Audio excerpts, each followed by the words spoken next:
Thank you, Kay. Thank you, everyone. Thank you, Elizabeth, for the great presentation. Yeah, so I am, at least for this this talk, I'm going to focus more of the little bit more of research side, what we have found in a couple of trials that we're doing in these worm pests, and then also a little bit briefly about Walnut House Fly later I'll toss in. So it may not have the complete package for the every pest to control. It's more of the update on the research side. Just wanted to give you that as a background. Okay, I'm Jhalendra Rijal. I'm IPM advisor working in the northern San Joaquin Valley, and with that,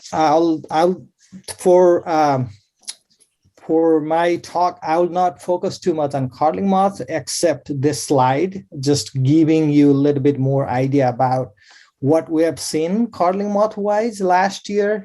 Overall, I would say throughout the state, San Joaquin Valley and Sacramento Valley.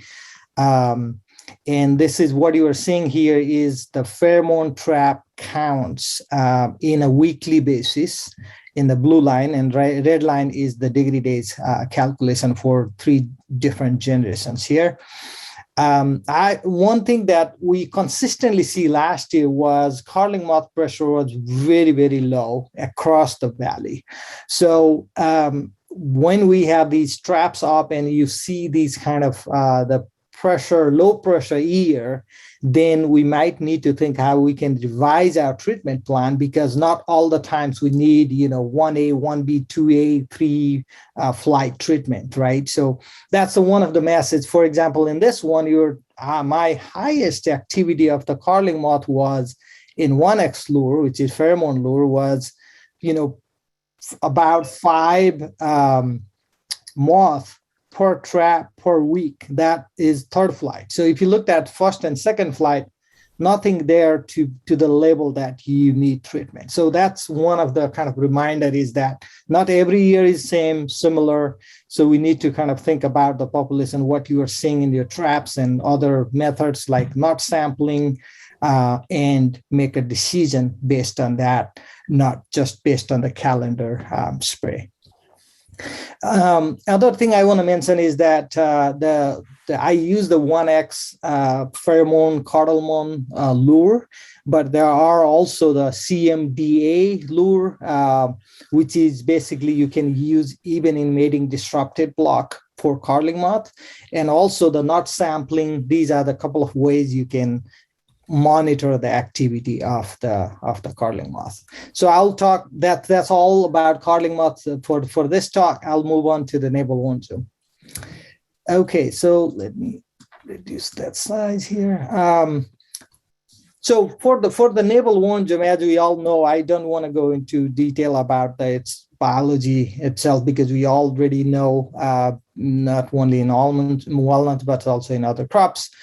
But one of the things that you can see is that still the navel worm in walnuts rely on the mummy nuts for their winter survival, as well as completing that first generation adults, or completion of the first generation, because that first generation adult come out and then lay eggs on those mummy nuts. Whether you have a lot of mummies on the tree or you have the trash nuts on the ground, it doesn't matter. Wherever they find opportunity, they'll lay eggs and then progress their generation. I want to say that even if you have in ground mummies, there might be less survival compared to the tree mummies. That could be the part of that, but they definitely need either tree mummies or ground mummies for their first generation survival. So still the mummy nuts is removing and sanitizing is really important. You can probably see in my background of my video, I'll put a couple of those, the mummy nuts in the walnuts still stuck on the tree that I took a picture last week. If you go to the second generation in walnuts, which is different, where they can infest on the nuts that are already infested by the codling moth or damaged nuts or blighted nuts, those nuts, they are, even though not split, but the navel worm can go back and do damage on those. Well, basically continue the egg laying and then continue that. So that in that case, it is important to take care of those issues also. Codling moth, blighted knot, sunburn type of damage. If you can do something that reduce those kind of damage, that helps to reduce the navel orangeworm population buildup. The third and fourth generation is the typical generation that goes after the split nuts, right? So depending on your variety and where you are within the valley. And that's where, if there is enough pressure in population, and if you can fit in your insecticide, if there is need, then that would be the time to apply the insecticide. Still, we're not super clear in terms of the the kind of timing of these insecticide, but that's out of all these different options for navel orangeworm. If you are constantly having this pressure, that would be the time to apply insecticide in there. So as an approach to manage this pest. Okay, so yeah, here I already talked about the sanitation. Here are the ways we can manage navel orangeworm. It's a winter sanitation, removing those mummy nuts, reducing predisposition factors like blighted nuts and codling moth infested nuts. Do the timely harvest if possible, because that helps to avoid that late generation coming into the crop. Monitoring is still critical. Use various kinds of tools, so we'll talk about that, and potentially use of insecticide if you are consistently having problem of navel orangeworm. Typically, there is, if the low pressure, then that is not recommended too. And we do have mating disruption options now. We can have these products put into the orchard early in the season, and then continue after that point. This is just the navel orangeworm 2021 in San Joaquin County, just the Pheromone Trap and the Peterson Trap counts, as you see in here. And what I'm trying to show it here is that, that third and fourth blight where nuts are susceptible, and that number is always go up, right? So which is not surprising. It's kind of common. But in the last couple of years, we're seeing that number or that population is increase pretty intensively, even in Peterson trap, which is basically used to attract the mated female. This is in San Joaquin County. We are seeing the similar trend here too, in Modesto area in Stanislaus County.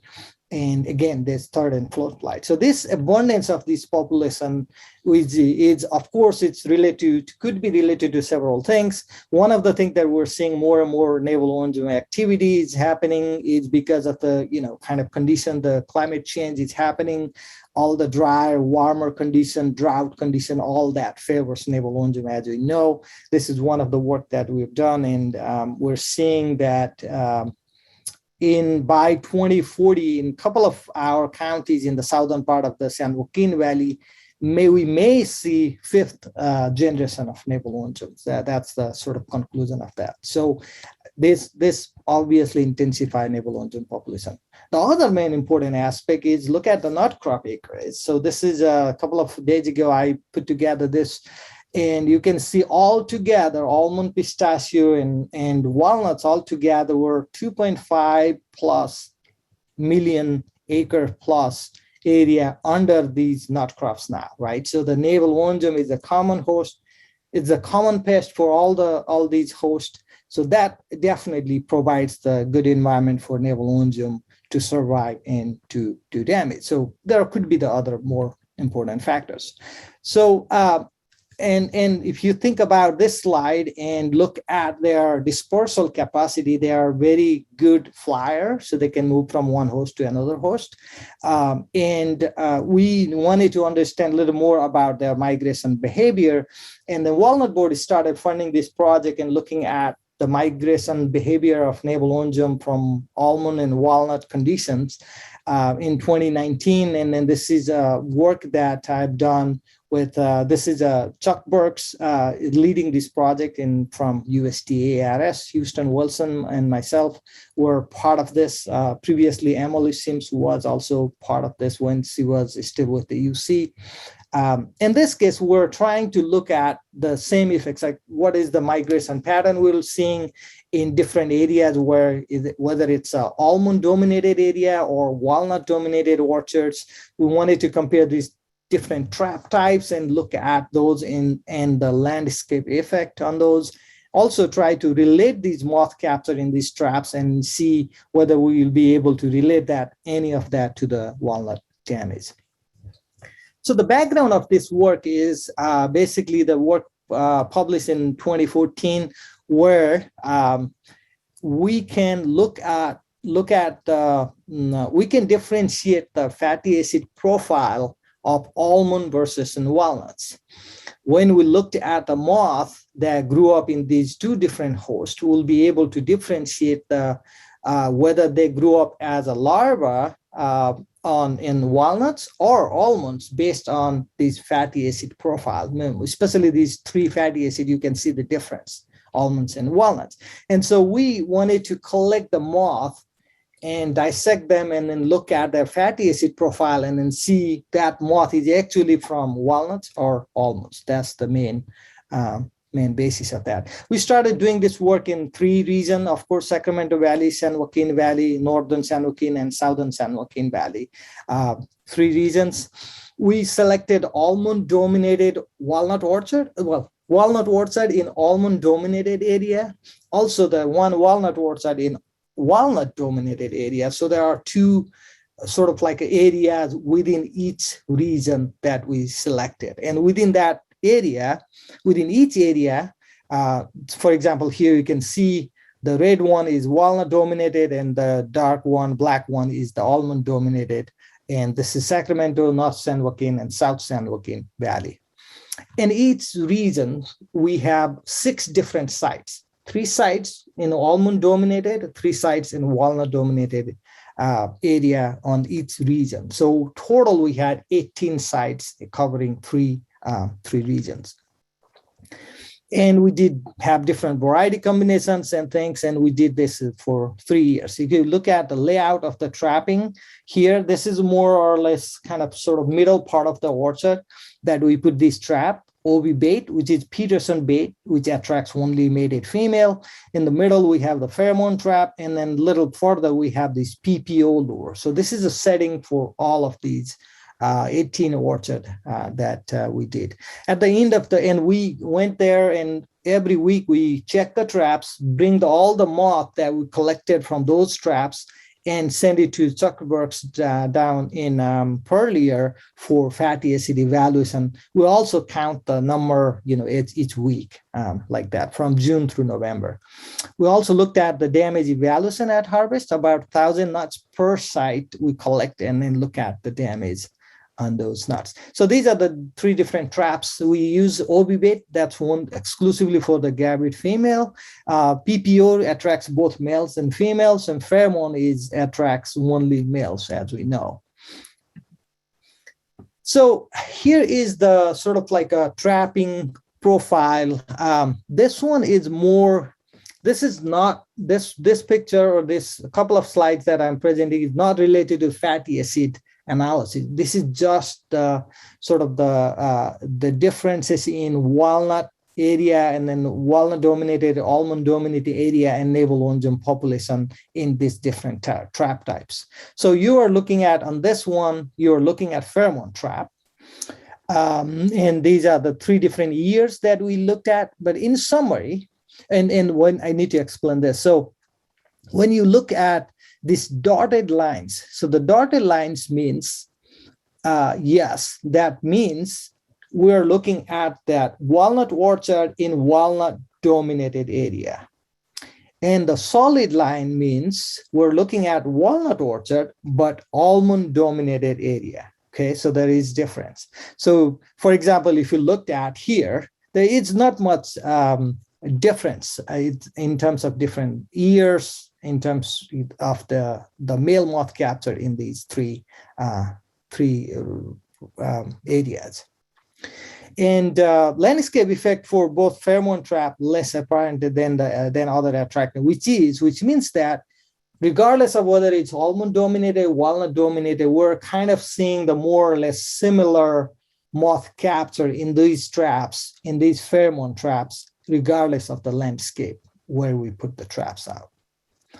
This is the similar scenario, but this is for OB bait, oviposition bait. In this case, we're seeing a little more difference. We're seeing more consistent difference between landscape compared to other attractants. Again, we're talking about the Peterson lure, which it attracts the only female. So, for example, here if you looked at the graph here, the solid, that means the walnut orchard in almond dominated. We're seeing a lot more activity in here compared to the walnut in walnut dominated, which is in dotted line right here. So that's an example. I know it's too much to process now, but at least if you get a kind of sense of what I'm talking about, I think that's what I wanted you to understand from here. So this is for the Peterson trap, and this is for the PPO lure, which attracts both male and female about the equal percent, 1:1 ratio.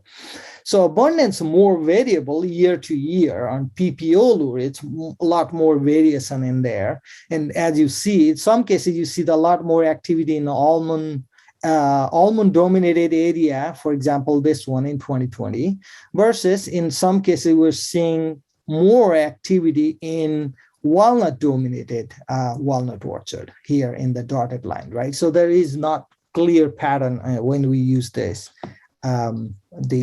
PPO lures in this case. So that was just about the moth we capture. This is more about that fatty acid content analysis that I talked about. So here I want to bring your attention a little more here. So what it means is that we have this.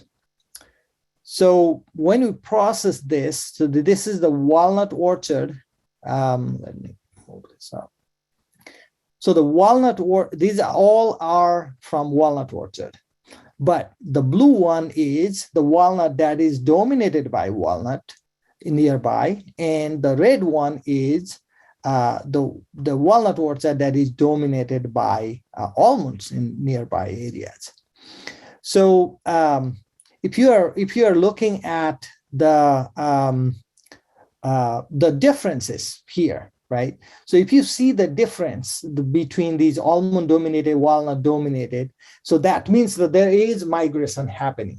Let's kind of understand that way. If you see the more or less equal in these walnut versus almonds, then yeah, probably the landscape, whatever crop out there, almonds or walnut, it probably doesn't matter. So when you see the differences, that means that there is migration happening, right? So understand better maybe that way. So when we looked at that, the landscape had the greatest impact on males in pheromone trap. So again, if you looked at the differences, you can see the red and these blue differences a lot more in pheromone compared to other ones. OB-bait trap capture a greater proportion of the local female in almond-dominated landscape. So even though it's almond-dominated landscape, we're catching more female moths inside the walnut orchard that were born, that were basically grew up as a larva in walnut orchard. So in other words, if you think about the pheromone trap, their influence is a lot. The space, active space is a lot longer, bigger. And because of that, you're seeing that sort of like that is reflected in here versus in the OB bait trap, where we're putting the Peterson bait in the middle of the orchard, you likely catch a lot of these females locally, right, from that area, not necessarily from somewhere else outside. But this is again relative. We're still seeing the migration pattern in there too, but it's less intense when you use the OB bait. What does that tells us is that if we use these Peterson or OB bait trap in the walnut orchard, you will truly get these are the more reliable trap because it measures what is happening in your orchard compared to pheromone trap. PPO traps capture the fewest walnut developed navel orangeworm. So in that case, PPO trap in that case, so even the PPO lure, they are very variable, and we're catching a lot more moth in the walnut orchard, but they came from somewhere else. So again, it's a lot influence of the landscape on PPO also. We also looked at the pheromone trap and damage in especially the August and September trap counts and the damage pheromone trap. This is Chandler variety and other varieties because it seems to be there is different pattern. And as you know, the Chandler is a little less susceptible. So we did not see any sort of association we can get pheromone versus the damage control. So in other words, pheromone traps does not give you closer estimate of what's going to happen in the field. When you looked at the PPO and OB bait, this is the OB bait on the top here, we did not see the statistically significant result where there is, but very close, right? 0.05 p-value. And there is a relation in this case more that if you are catching more moth in August and September in your Peterson trap, you expect more damage by navel orangeworm. That's an OB bait trap, and very similar results that we get from the PPO also, even better in some cases when you looked at this number, is that increasing the number of the moth in the PPO trap, you expect more damage also. So in other words, OB bait and PPO trap are more closely related to damage compared to the pheromone trap. So in summary, what it all means is that landscape had the greatest impact on males in pheromone trap, which in pheromone trap, both OB bait and PPO are better than pheromone for monitoring navel orangeworm in walnuts because it gives you a better idea about the damage.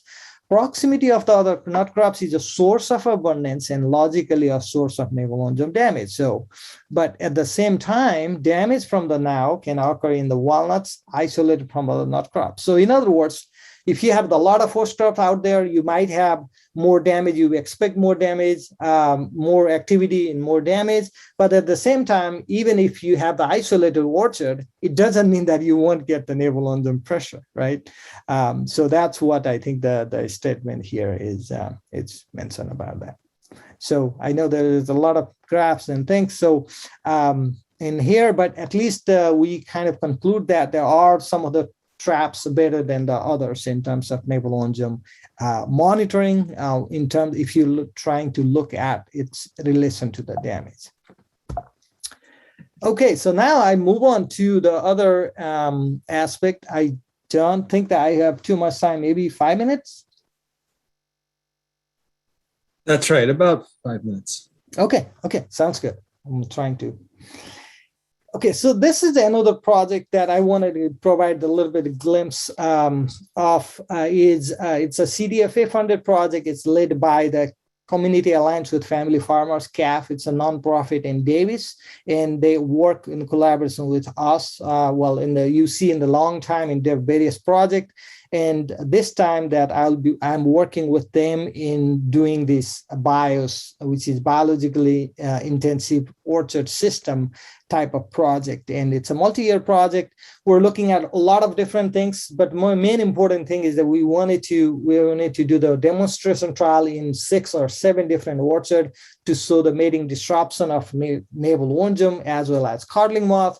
There is also the component that we're looking at doing it as a spider mite management, and you're releasing of predatory mites and other things, but I'm not going to talk too much about that. So this project is led by Hannah Call from CAF and also Sarah Tiffany from CAF, and they have their crew helping on this, running this project. And so I'm collaborating with them as a part of the project. And we have sites, up and down the valleys, mostly the Sacramento and northern San Joaquin Valley.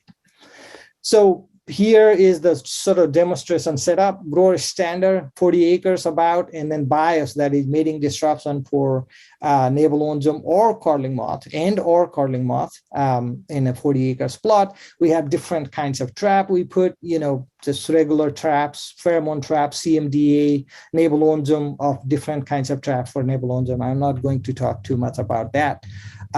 But in focusing on navel orangeworm, this is what we're seeing so far. The 2021, it was our first year of these trials, so we'll continue in 2022 as well. So this is just a summary from the Sac Valley orchard, where I want to focus on this navel orangeworm pheromone trap, where the bias, that means the mating disruption, there is hardly any moth that we're catching as compared to these different orchard. We're catching more in navel orangeworm pheromone in grower standard. So that's kind of typical, right? So you expect the traps are down when you have the mating disruption in there. But if you have the navel orangeworm Peterson, which is that OB bait that I talked about, and PPO lure, they are still active even in mating disrupted block, which is we know that that's why we use these traps for mating disrupted block to monitor navel orangeworm population. If you looked at the overall damage, and out of these 7 different orchards combined together, here is the result. I mean, it's altogether it's very low damage, right? So if you looked at the grower standard without mating disruption, 0.75%, 0.4% in the mating disrupted block. Again, there is a separation, but if you think about overall damage, it's very low in 2021. That's sometimes that's a drawback of doing research in low pressure area, but which is good for the growers. Okay. So last thing I want to mention about Walnut Husk Fly, I won't talk too much about the biology. It's the main thing that we wanted to do, we did the last year, was if we have any better traps and lures that is available for Walnut Husk Fly. As we know, if you're dealing with Husk Fly, it's not the best trap that we're using so far, that ammonium carbonate lure in a yellow sticky trap. And we wanted to explore a little more on that. So these are the 2 trap designs. That this is a V-shaped trap, and there is a new formulation of these ammonium acetate and ammonium carbonate in these vials. It's a kind of gel type of the attractant. And here is our standard lure, right? So the yellow sticky trap with the ammonium carbonate pouch. So these are the different treatments, and then we tried. Again, I won't have time to go through total, but you can see the pictures and what I'm trying to say in here. Some cases we're doing the pouch lure in this V-shaped trap also. This is a collaborative project among a lot of us, Houston Wilson, myself, Bob Van Stingwick, and Elizabeth Boyd from CSU Chico, and Cindy Cron from UCIPM. So we are so we did this in 5 locations and throughout the valley, pretty much. So I mean, essentially, what we're finding is, comparing these 5 different treatments, we found that our standard trap with ammonium carbonate, which is this one, it is still the best in terms of catching the total number of the flies in our 9 weeks period of the monitoring. Other traps also caught the flies, but it's still the highest number in there. So there might be some improvement for coming years, that we might be able to use those newer traps in a new formulation, new way. But so far, we're seeing that our standard trap is still performing the best. It is showing the same thing, but a seasonal phenology from 28th of June through 30th of August. And we're seeing the same thing. Consistently, we're catching more flies in this standard trap with standard ammonium carbonate that we use commonly in our orchard compared to others. So again, we're trying to find, and there are also some of the work that in progress, looking at newer type of the attractant, maybe newer type of the traps, so that we can improve that ammonium carbonate based or the lure that we're using so far. But so far, based on the last year research, we're still on the same place where we started, right? So the standard trap is still the best performer in this case. Okay, so with that, I know that there are a lot of people help on these, a lot of projects, right? I would not be able to name them here, but I would like to thank all of them, including my lab, and then a lot of people from Chuck Burke's lab and Cindy and a lot of collaborator and then their technician helping on these various projects. With that, I'll be happy to take any questions, but Thank you, I don't have Jhalendra. time.